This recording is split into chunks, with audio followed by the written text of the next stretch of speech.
Potensial berjenjang atau graded potensial adalah deviasi kecil dari potensial membran istirahat yang membuat membran menjadi lebih terpolarisasi, di dalam itu menjadi lebih negatif atau kurang terpolarisasi. Di dalamnya kurang negatif. Potensial berjenjang terjadi ketika adanya stimulus yang menyebabkan terbukanya kanal mekanik maupun kanal ligan, sehingga memungkinkan ion masuk dan mengeksitasi membran plasma. Kanal mekanik maupun kanal ligan itu banyak ditemukan di dendrit dari neuron sensoris. Sedangkan kanal ligan itu banyak di dendrit maupun soma dari neuron motoris maupun interneuron. Tapi intinya adalah graded potensial itu terjadinya adalah di bagian dendrit maupun soma seperti terlihat pada gambar ini. Potensial berjenjang itu ada dua, yaitu potensial berjenjang yang bentuknya hiperpolarisasi dan potensial berjenjang yang bentuknya adalah depolarisasi. Ketika ada respon atau stimulus, namun membuat membran itu lebih terpolarisasi atau di dalamnya menjadi lebih negatif, maka ini disebut potensial berjenjang hiperpolarisasi. Jadi semakin negatif. Jika ada respon yang menyebabkan membran itu menjadi kurang terpolarisasi atau kurang negatif, ya, naik, itu disebut potensial berjenjang depolarisasi, menjadi lebih positif. Ya, ketika potensial membran itu istirahat atau sel itu tidak terpicu, maka kanal gerbang mekanik akan tertutup. Ya.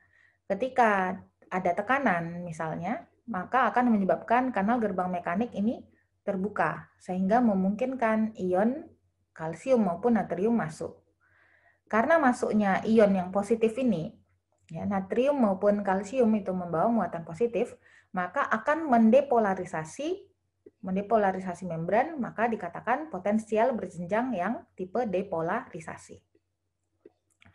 Kemudian, misalnya contoh kedua, ya, ketika potensial membran istirahat, maka ya, kanal ligan di sini akan tertutup. Tapi ketika adanya ikatan dengan asetilkolin, kanal ini akan terbuka sehingga memungkinkan natrium maupun kalsium itu masuk, ya, dan secara bergantian kalium akan keluar. Nah, masuknya natrium dan kalsium ini akan menyebabkan di dalam sel itu akan menjadi lebih positif, sehingga potensial berjenjang yang terbentuk ada potensial berjenjang depolarisasi. Ikatan dengan glisin itu terbuka, maka akan memungkinkan ion klorida yang muatan negatif masuk. Ion klorida masuk, muatannya negatif, maka akan meningkatkan negativitas dari sitosol. Ya. Sehingga dikatakan potensial berjenjangnya adalah hiperpolarisasi. Jika makin menjauhi minus 70, naik ke atas, maka akan semakin mendekati sel itu untuk dimunculkan potensial aksi. Ya. Tapi makin menjauh, maka akan membuat sel itu untuk tidak dapat melanjutkan impuls syaraf karena tidak akan memicu potensial aksi. Nah, sinyal elektrik itu dikatakan berjenjang karena dia bervariasi dalam amplitudonya. Mengapa bervariasi? Karena tergantung pada kekuatan stimulus. Makin besar stimulus yang datang kekuatannya, maka akan makin besar amplitudo yang ditimbulkan. Ya. Kenapa terjadi begitu? Karena menentukan dari semakin banyak atau tidaknya kanal gerbang ligan maupun mekanik yang terbuka dan berapa lama si kanal gerbang itu terbuka. Kalau makin lama atau makin banyak kanal yang terbuka, tentunya akan makin banyak ion yang masuk ke dalam sel. Kalau yang masuk adalah ion positif, maka amplitudo ini akan geraknya ke atas. Ya. Tapi jika yang masuk adalah ion yang muatannya negatif, contohnya tadi klorida, maka geraknya akan ke bawah, terhiperpolarisasi. Nah, perhatikan di sini ya, ini stimulus 1 kecil, maka yang terbentuk adalah amplitudo yang kecil. Nah, ini sedang dan ini yang kuat. Sumasi adalah proses ketika potensial berjenjang itu ditambahkan. Jika ada dua potensial berjenjang depolarisasi yang datang dan kemudian dijumlahkan, maka akan semakin besar potensial berjenjang depolarisasinya. Ketika ada dua potensial berjenjang hiperpolarisasi itu ditambahkan, maka semakin besar pula potensial berjenjang hiperpolarisasinya.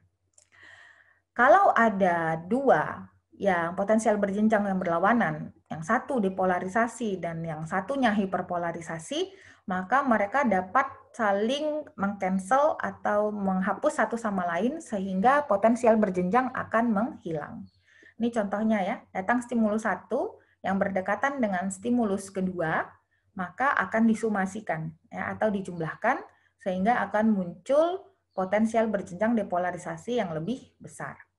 Nah, potensial berjenjang itu punya ada beberapa nama tergantung pada tipe stimulus yang menyebabkannya dan tergantung pada di mana graded potensial atau potensial berjenjang itu terjadi. Ketika potensial berjenjang itu terjadi di dendrit atau soma dari neuron sebagai respon dari adanya neurotransmitter, maka itu disebut dengan potensial postsinaptik.